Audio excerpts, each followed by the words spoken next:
Estamos aqui hoje no Painel Verdade com Muniz Albuquerque Chibal, 31 anos, casada com Vitor Chibal. Muniz, tudo bem? Tudo bem. Nem sempre foi tão bem assim, né? É verdade. Mas nós vamos falar disso ao longo dessa entrevista. Há quanto tempo você é convertida a Cristo? 5 anos.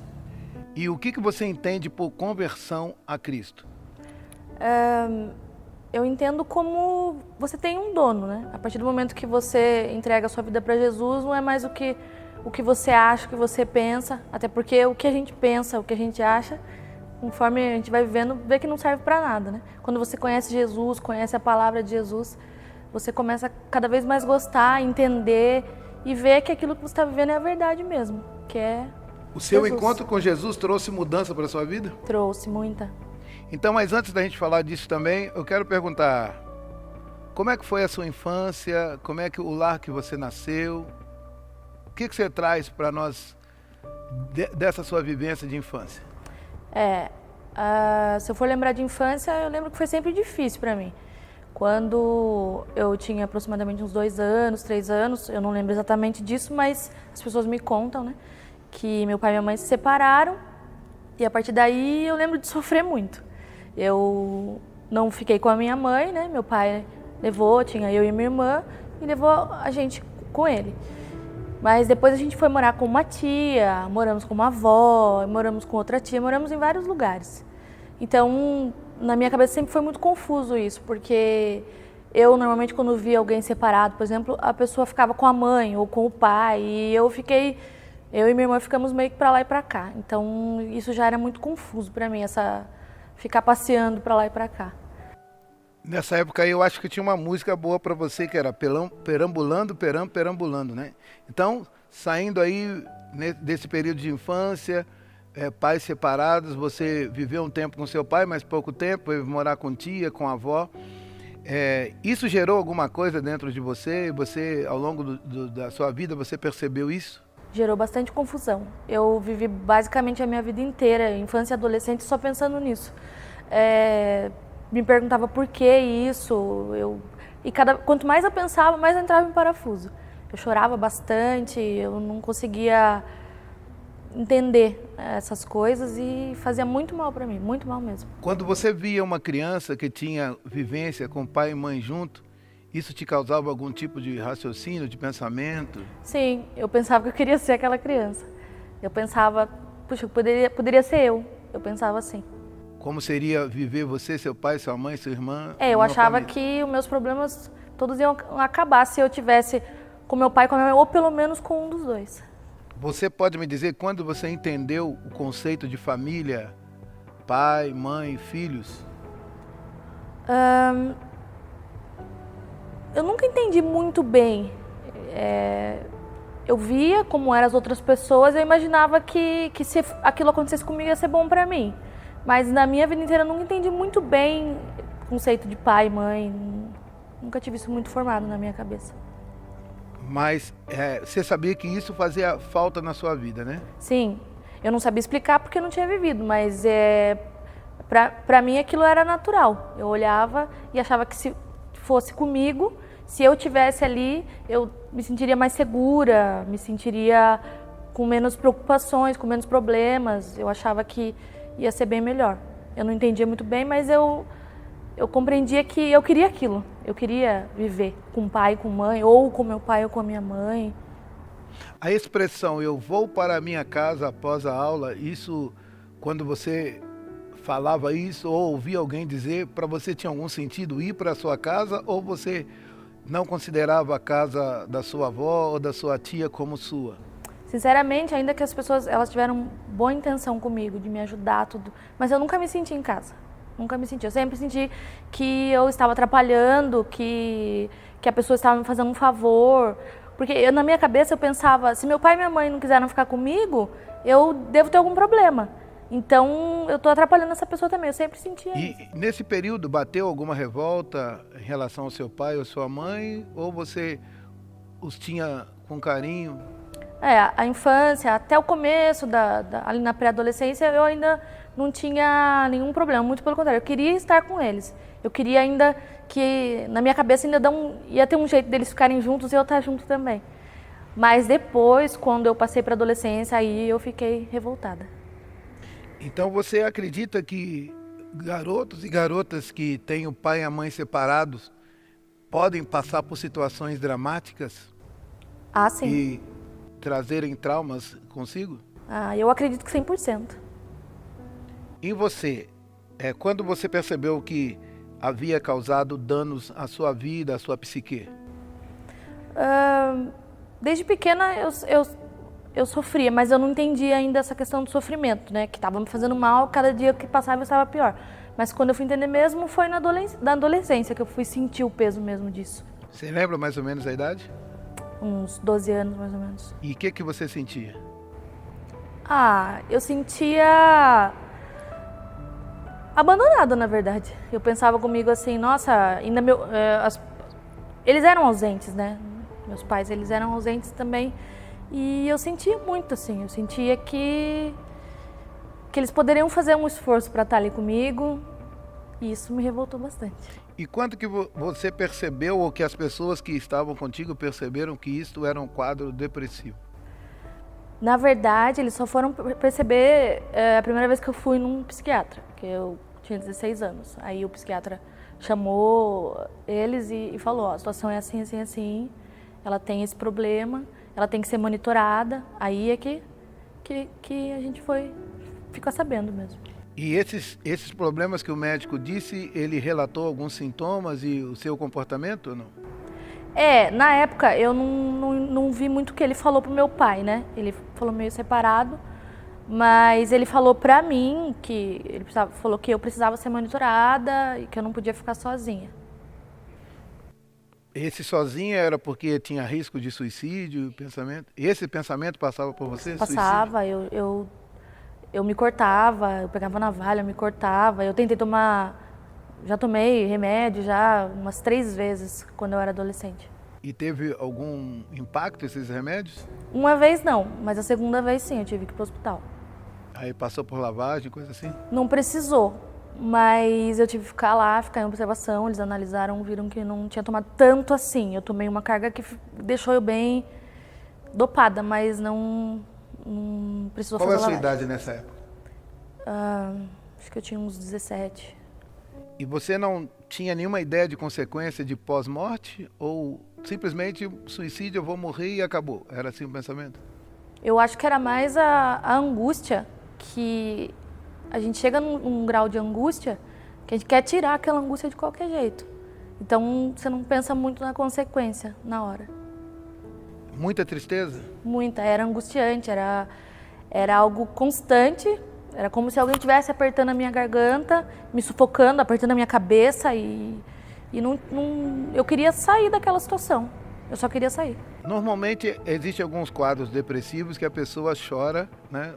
Ela está sempre com os olhos marejando ou mostrando que esteve chorando. Como é que era você? Você vivia chorando ou só ficava quieta? Dos 12 anos até os 15 anos mais ou menos, eu chorava, mas eu chorava mais escondido. Quando eu passei dos 15, eu já não conseguia mais ficar sem chorar, eu chorava o tempo todo. Chorava de dia, chorava de noite, e aí as pessoas viam, não tinha como. Eles perguntavam, mas por que você está chorando? Eu falava, mas eu não sei porque eu estou chorando. E eu chorava sem querer chorar.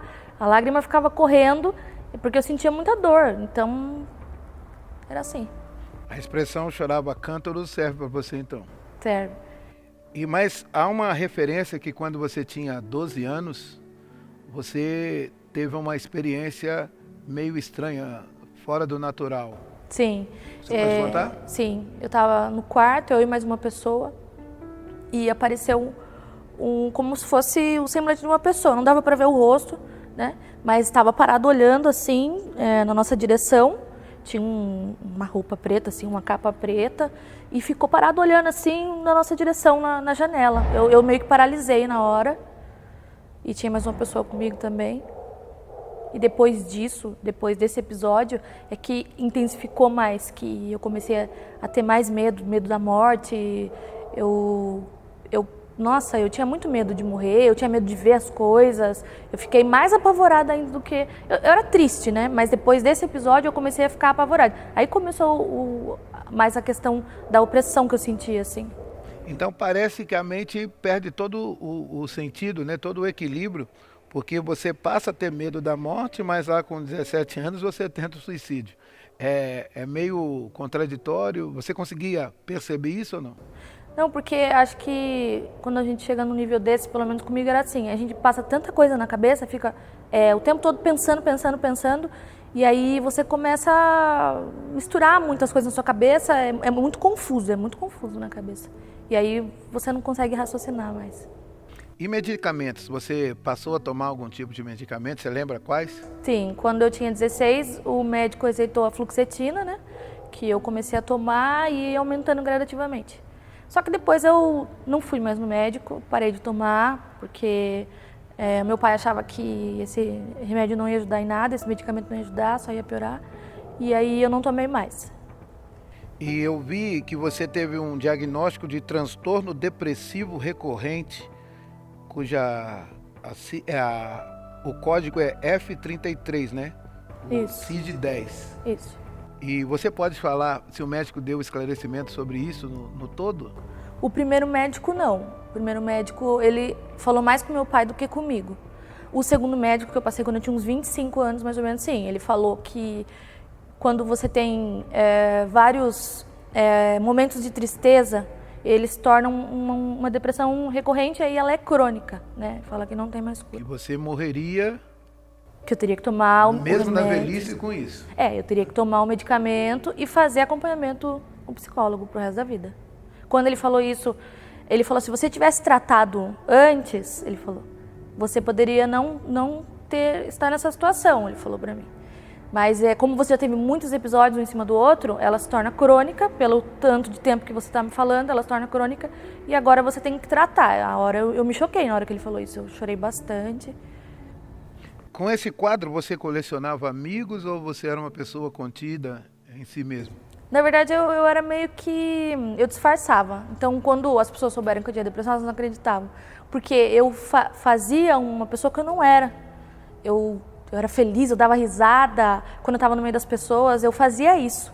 Só que quando eu estava sozinha, aí eu ficava ruim de novo. Na verdade, eu já estava ruim, só que eu estava fingindo, né? E você procurou em algum momento, fora da medicina, da psicologia, alguma ajuda? Sim. Quando eu tinha uns 19, 20 anos, um primo meu falou para mim sobre Jesus, ele falou sobre o plano da salvação, explicou. Na hora, assim, eu lembro que eu senti algo diferente quando ele falou. Eu senti é como se fosse uma espécie de temor, assim, muito grande. Aquilo que ele estava falando era real e era algo muito grandioso. Eu senti isso. E quando ele perguntou se eu queria aceitar Jesus, eu disse que eu queria. Eu aceitei Jesus aquele dia. E aí eu comecei a buscar. Eu queria conhecer mais, eu procurei em várias denominações. Eu fui em muitas igrejas para conhecer mais sobre a Bíblia, sobre Jesus. Você passou em muitas denominações, né? Você teve algum conselho ou alguma orientação específica em relação ao seu quadro? Algumas pessoas falavam que eu tinha que desenvolver a mediunidade, por exemplo, para eu não ficar desse jeito, que era por isso que eu estava assim. Outras pessoas, eu fui no Daime também, falava que eu tinha que tomar o Daime e tinha que continuar para eu ser limpa daquilo e eu ia ficar bem também. E você disse Daime? Eu falei Daime. Mas você chegou a tomar o... Tomei. Eu fui por umas 6 vezes. 6 vezes? Mudou alguma coisa na sua vida? Fiquei pior. Ficou pior? Fiquei. Você fala isso por quê? Porque as coisas que eu vi no momento que eu estava sob efeito do chá, e também é uma corrente espiritual que tem ali, né? Não foram coisas que me ajudaram, foram coisas que me deixaram com mais medo. E fiquei mais confusa do que eu estava. Então juntou, porque eu já tinha visto já tinha visto aquilo quando eu tinha 12 anos, aquele vulto que eu vi. E aí depois disso eu comecei a ver mais ainda, e eu vi as coisas, e aí eu fiquei mais confusa. Eu senti que aquilo veio pra cima de uma forma que, mais do que era antes, eu senti isso. Bom, aí a sua busca continuou, mas você encontrou uma denominação que te acolheu, de certa forma. Pelo menos Sim. humanamente te acolheu. Sim, eu participei, eu fiz um estudo bíblico durante um ano e eles até falavam sobre a questão da depressão, né? Que eu tinha que tratar mesmo com medicamento, que eu tinha que ir num bom psicólogo cristão, que eu tinha que continuar me tratando, que a depressão ela é uma doença mesmo física, né? Eles concordavam nisso.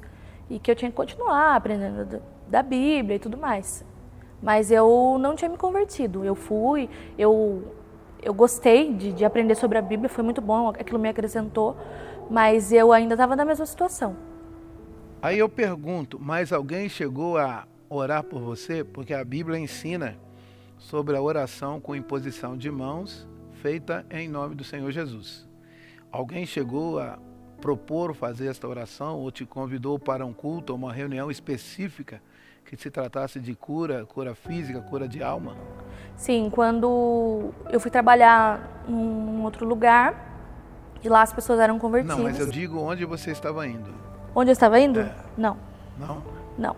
E então agora conta como aconteceu então nesse lugar que você foi trabalhar. Fui trabalhar numa empresa, o nome da empresa é Vision, e lá as pessoas eram convertidas, são convertidas, e essas pessoas explicaram para mim algumas questões. Eles não falaram muita coisa de uma vez, eles explicaram para mim o que é uma questão espiritual, né? Eles foram falando com cuidado. Na verdade, mais quando eu perguntava alguma coisa, porque como eu tinha aquela doutrina na minha cabeça, eu debatia muito com eles essa questão doutrinária, né? E eles tentavam não entrar em choque comigo nessa questão. Quando eu queria saber realmente e falava, eu quero saber, eles me explicavam. E ficou por um tempo assim, um ano mais ou menos, eles me explicando tudo. Teve um dia que eu estava vendo no computador uma pessoa da denominação que eu ia, ele estava falando sobre depressão. Falando que depressão era uma doença que tinha que ser tratada e que as pessoas não tinham que falar que era espiritual. E aí eu peguei, apontei e falei, olha aqui, né? Falei para a pessoa que estava do lado, olha aqui, vocês falam que é espiritual, mas olha aqui, ó, a pessoa está explicando. Aí essa pessoa virou para mim e falou assim, olha, eu vou ser bem sincera com você, todas as pessoas que eu orei, que eu vi alguém orando por essas pessoas, 99% dos casos eram espirituais. Então, é uma escolha sua. Nesse período aí você já era casada, né? Já tinha. Já O era casamento casada. se deu como? Vamos voltar um pouquinho atrás, depois a gente volta na empresa e no aspecto de você ser apresentado bem ao poder do Senhor Jesus. Como é que deu a sua história até você chegar ao casamento? Na verdade eu morava com meu pai nessa época, né? E aí por alguns motivos eu não pude mais morar com ele. E basicamente eu fiquei um lugar para o outro de novo. Eu fiquei um pouco na casa da minha mãe, um pouco na casa de outra pessoa e fiquei nessa situação novamente. E aí, como a gente já tinha planos junto, construindo casa, tudo, a gente casou. Eu fui morar com ele, com os pais dele e foi assim. E aí mesmo casado a depressão mantinha? Sim, aí eu já estava num nível bem difícil já. Eu já estava num nível que eu não conseguia nem levantar mais. Eu não conseguia nem levantar para tomar banho, para fazer nada. Eu ficava o dia inteiro parada, literalmente amarrada, porque eu cheguei num ponto que eu ficava deitada, eu não conseguia ficar deitada num sofá ou numa cama. Cheguei num ponto que eu só conseguia ficar deitada no chão. E ali eu ficava chorando o dia inteiro deitada no chão. E hoje eu consigo entender que realmente a sensação que eu tinha era que eu estava amarrada mesmo. Não conseguia fazer nada mais. Aí a gente volta lá, né, para o trabalho. Você encontrou esse pessoal que, com sabedoria, tentava apresentar o poder de Cristo para você, o poder libertador, você questionava. O vídeo lá do psicólogo, né, que nós respeitamos a psicologia, mas o vídeo testificava, né, e confirmava ali aquilo que você acreditava, que era uma doença que tinha que ser tratada e não uma questão espiritual.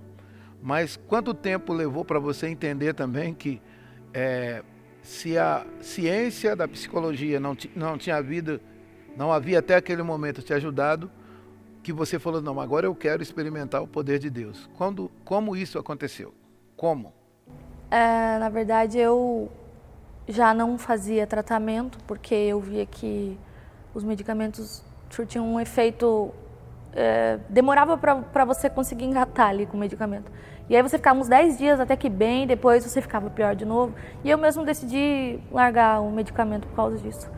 E aí eu estava nessa empresa trabalhando, né? E uma pessoa de lá convidou eu para ir num evento, que ia ter um acampamento. E eu não queria ir, na verdade.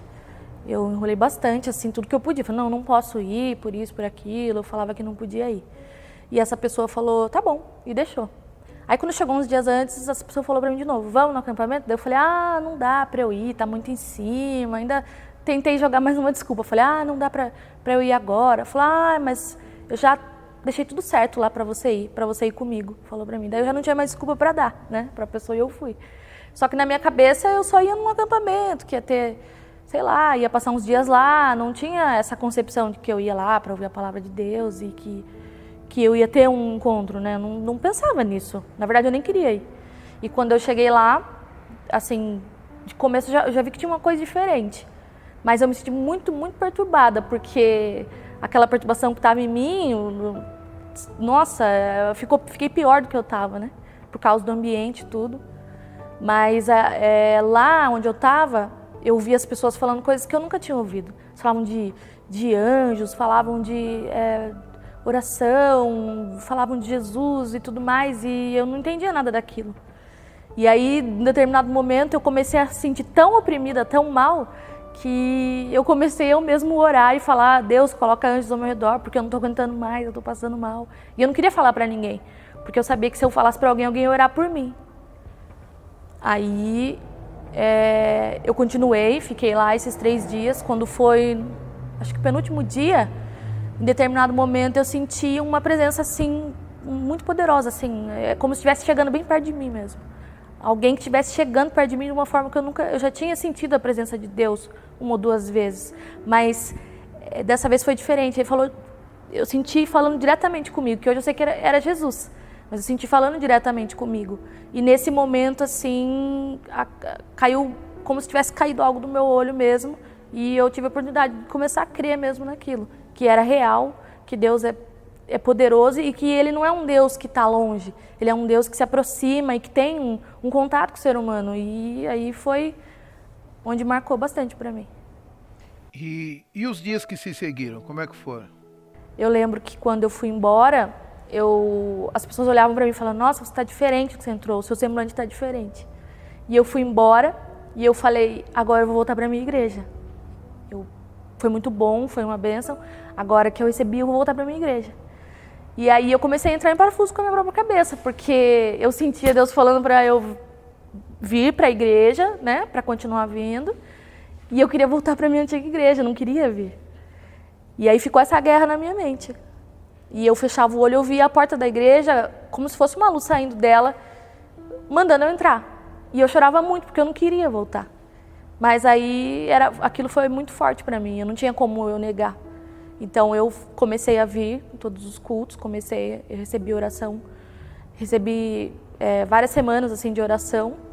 Você participou de culto de libertação, não participou, né? Participei. Alguém te indicou que era bom para você? Ou você simplesmente resolveu vir nesses dias? Quando eu depois que saí desse evento, do acampamento, o pessoal que trabalhava comigo falou, né, para eu participar do culto de libertação, para eu fazer várias semanas, para eu vir, né? E aí eu vim. E você se assustou quando você viu pessoas manifestando na hora da oração, na chamada oração forte, né? Porque toda oração é forte, mas esse termo se usa porque ele é bem direcionado para guerrear, né? Existem alguns que questionam, toda oração é forte, mas essa expressão é para marcar as pessoas. Você tinha medo? Qual a sua reação quando você viu pessoas manifestando? Tinha muito medo, muito medo. E um dos motivos de eu não querer voltar era por causa disso, que eu tinha medo. E eu fiquei com medo um bom tempo. Mas mesmo assim veio?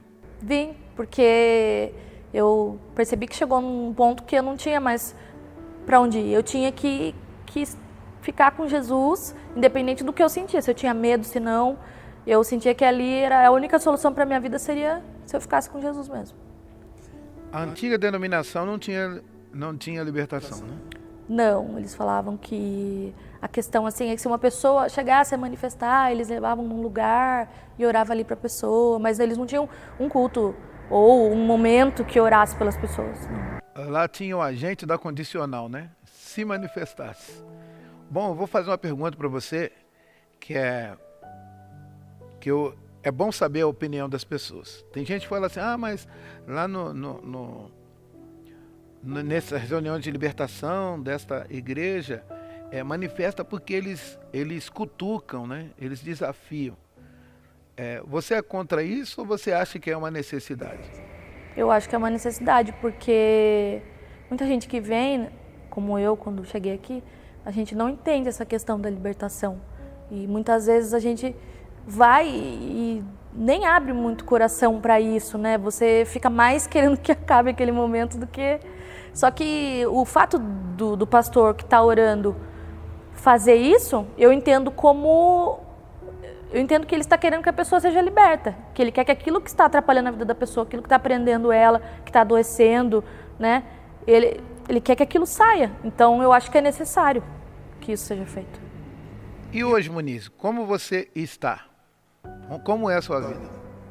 5 anos, eu não tenho nenhum problema mais assim com depressão, crise de ansiedade, coisas que eu não possa controlar, né? Que nem eu não tinha controle sobre isso. Eu não tenho mais nenhum tipo de problema, assim, não tomo nenhum tipo de medicamento.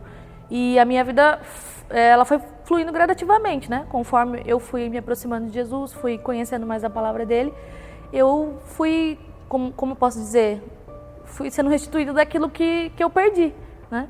Eu comecei a ter as minhas atividades normal, comecei a trabalhar, comecei a cuidar da minha casa, coisa que eu não podia fazer. Comecei a fazer várias coisas gradativamente que eu não podia fazer, né? Eu sinto que Jesus me deu exatamente isso. Ele me deu vida, né? A Bíblia fala vida em abundância. Foi exatamente o que Jesus me deu. Porque o que eu não podia fazer antes, o que eu não tinha direito de fazer, né? Hoje eu tenho essa escolha. Jesus me dá essa escolha de poder viver, né? Simplesmente viver. E você conhece a pessoa do Espírito Santo? Conheço. Você já teve uma experiência com o Espírito Santo? Você pode contar pra gente?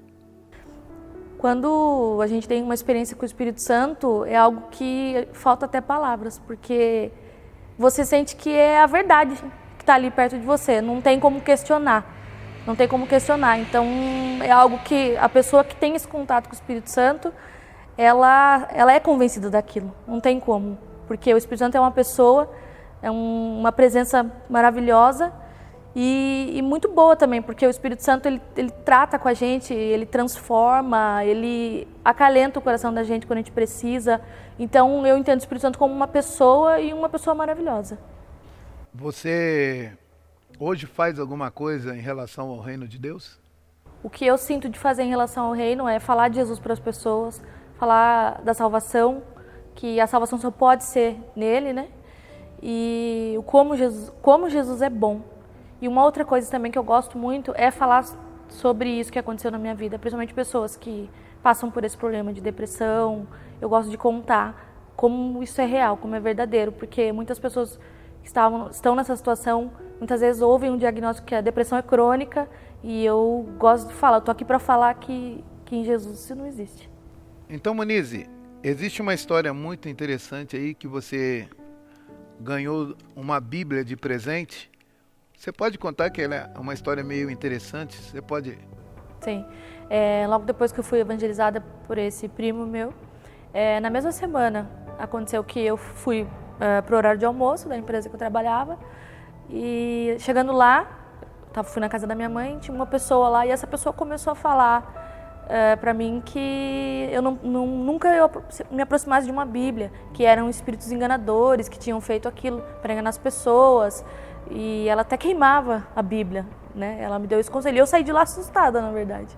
E quando eu cheguei na empresa de volta, no retorno do almoço, tinha um pacote lá, falando para mim, deixaram esse pacote para você. Aí quando eu abri, era uma Bíblia. A pessoa que tinha me evangelizado tinha mandado uma Bíblia para mim nesse mesmo dia, assim, no mesmo período. Então fica claro aí que há uma corrente espiritual que trabalhava contra você, né? Com certeza. Bom, para a gente encerrar, eu tenho duas perguntas para você fazer para você. Uma delas é: qual a sua visão hoje em relação à morte? Se você entendeu quais são os dois caminhos que a morte pode trazer espiritualmente a alguém, e qual é o conselho que você dá para as pessoas que estão à procura de Deus, talvez indo em muitas religiões, batendo na porta de muitas denominações, mas na verdade procurando Deus. Qual o seu conselho? A respeito da morte, eu entendo claramente que para o homem só tem dois caminhos, né? E é por ele aceitar Jesus, né? Muitas vezes as pessoas pensam que elas têm que fazer coisas para ser salva, mas eu entendo que eu sei que eu não mereço, mas que Jesus morreu lá no meu lugar e eu confio nele. Ele me traz essa confiança hoje de, mesmo eu não merecendo, eu sei que eu sou salva pela misericórdia, pelo amor e pelo sacrifício dele. Eu entendo isso e sei que o homem, depois que ele morre, tem dois destinos para ele. Então ele escolhe aqui o que ele quer. Muniz, eu queria dizer para você que lá atrás você tinha o TDR, transtorno depressivo recorrente, mas agora você tem o VAEC, vida abundante em Cristo. Sim. Que Deus te abençoe. Felicidades. Amém. Obrigada.